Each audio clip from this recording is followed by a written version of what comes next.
Hello students, today we start a new chapter number 6, contract in professional practice and valuation subject. So first we start with introduction about the chapter contract. So what is contract? So contract is a undertaking or a agreement by a person or a firm to do any work under a certain term and conditions is known as a contract.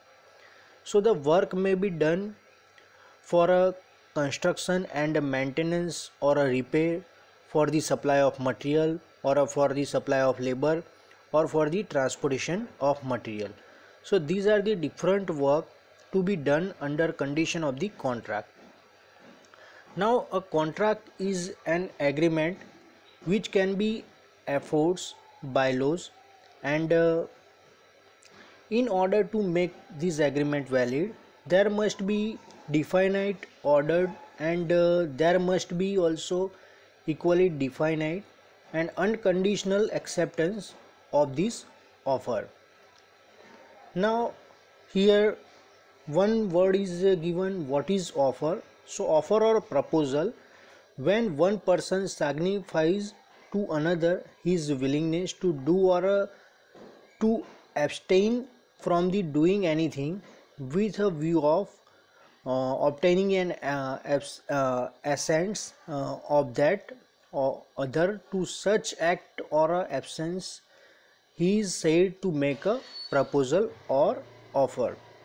So an offer or a proposal must be made with a view to obtaining the assents of a person to whom it is made, and the simple advertisement or a circular starting these certain goods are for a sale by tender is an offer, and similarly a tender notice invited tenderers is also called a offer.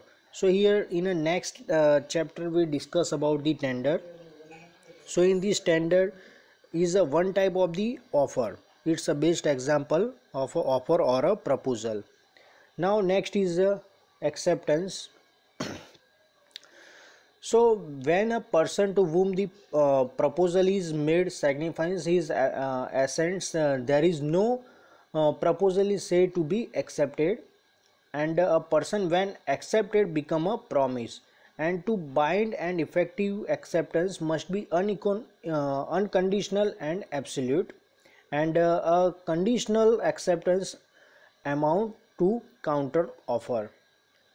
So here some of the essential requirement of the valid contract. So here main five essential requirements. So first is the contractor shall be made by parties to competent to contract.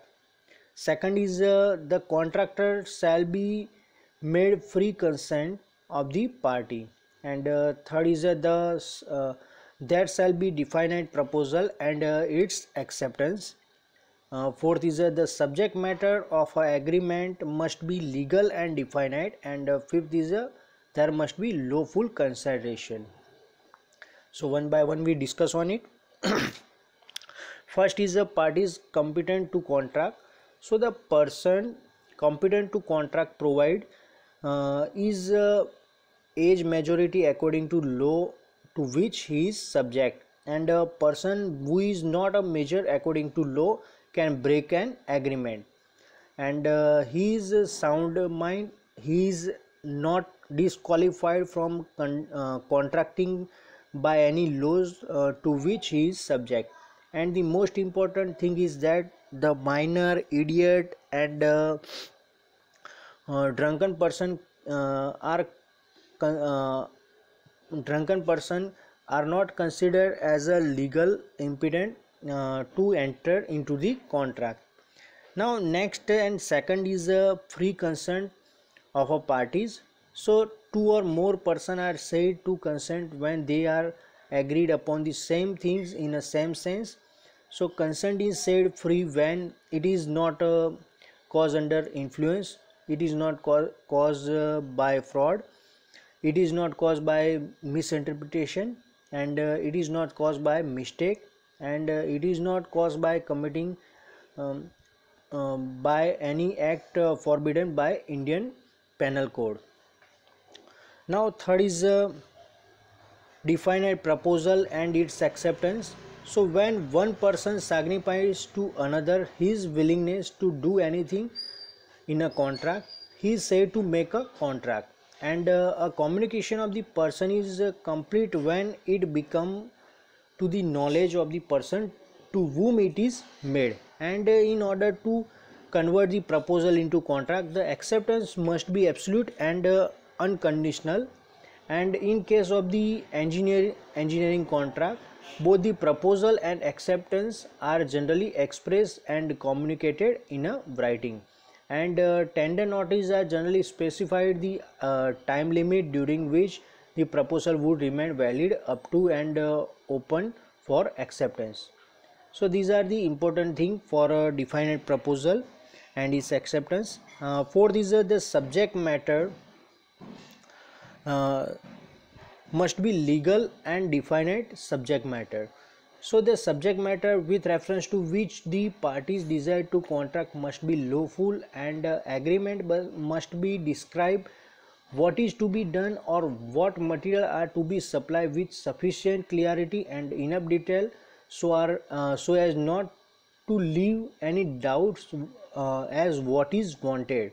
So it's a legal and definite subject matter. Means in this legal and definite subject matter, all the details with material or machinery or labors, all the things are fully described or fully clear or clarified in a particular point. And fifth one is there must be lawful consideration. So in a lawful consideration is a legal sense is defined as an act or promise to do something by one party in return of an act or promise to other party. And it may be consist of paying a definite amount of money. So here different types of the engineering contract is listed below.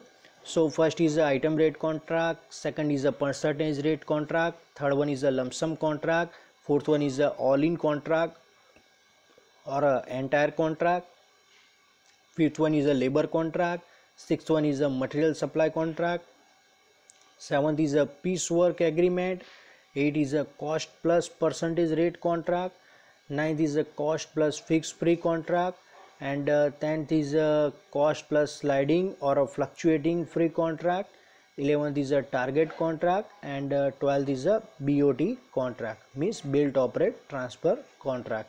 So these are the different type of the contract. So one by one we discuss on it.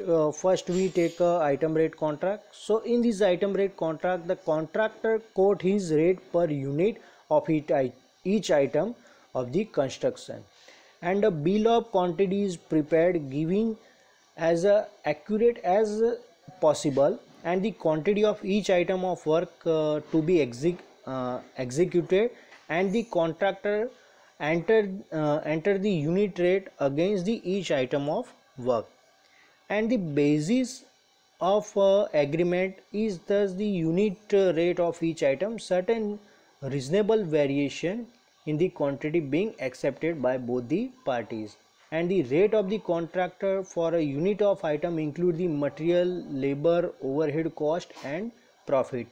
And this form of contract is very much useful, especially when quality of work but not the exact quantities of item to be executed in a previously known.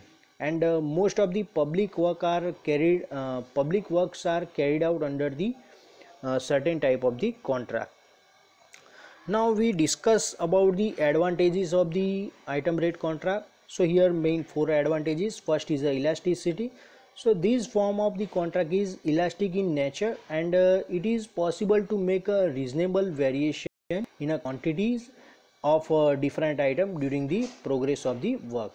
Second advantage is economical. So here, as the contractor is paid for the actual work carried out, at the agreed rate, it may be provider economical. And third advantage is the absence of uncertainty. So the contractor is not worried regarding the uncertainties in the pace and specification of work, as his rate is on a unit base. Hence he will not unduly increase his rate for item. And fourth advantage is no delay of work. So the work can be started as soon as the contractor is fixed. It is not necessary to wait until the final plans and specification of the work are ready, and the the detail drawing can be prepared after the contractor is awarded. And another advantage is that since the contractor are to write down their individual rate of each item, it is not easy to form a bring during the submission of tender. So these are the different advantages of the item rate contract. And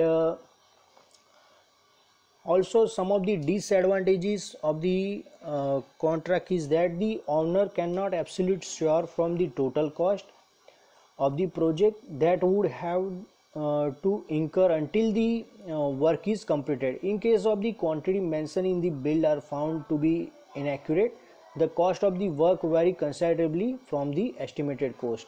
And if the actual cost is increased, the owner may be put into the financial difficulty, even leading to the suspension of the work.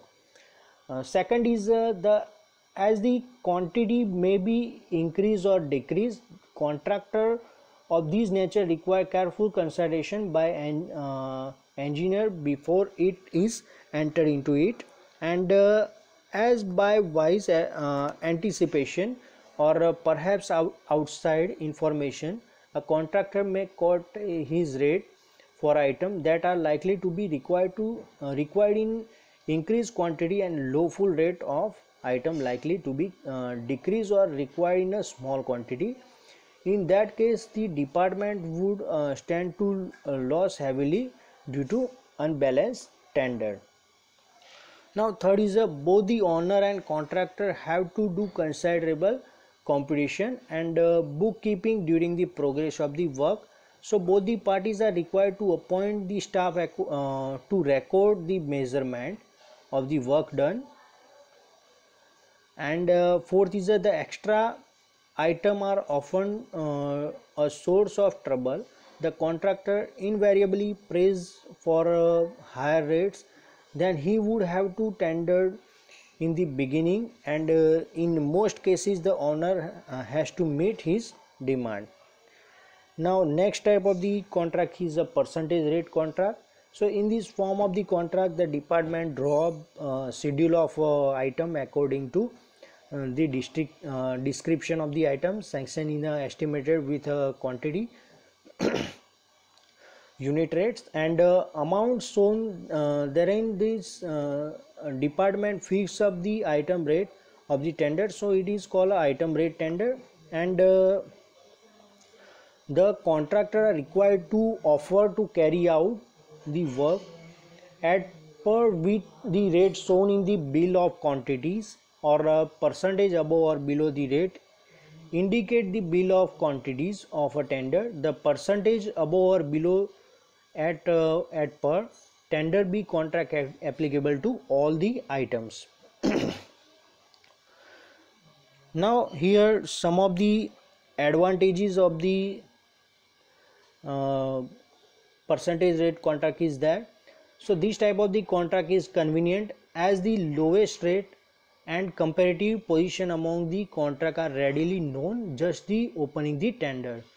Second is as there is no provision to quote the contractor's owner rate for an individual item, there is no possibility to unbalance the tender. And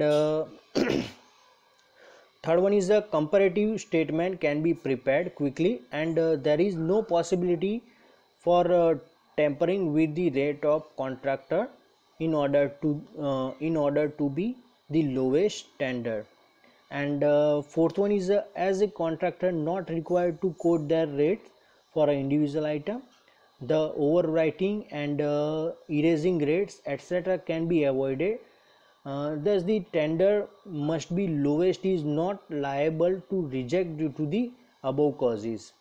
So these are the advantages and disadvantages of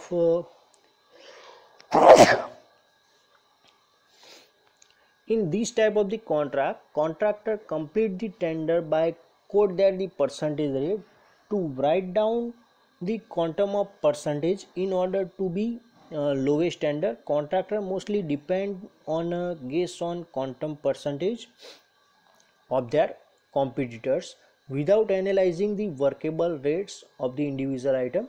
Thus uncertain or unworkable rates tender may be lowest one, and the tender can be easily form a ring even up to the time of submission of tender in order to allot the work to a particular contractor at a high rate actual competition.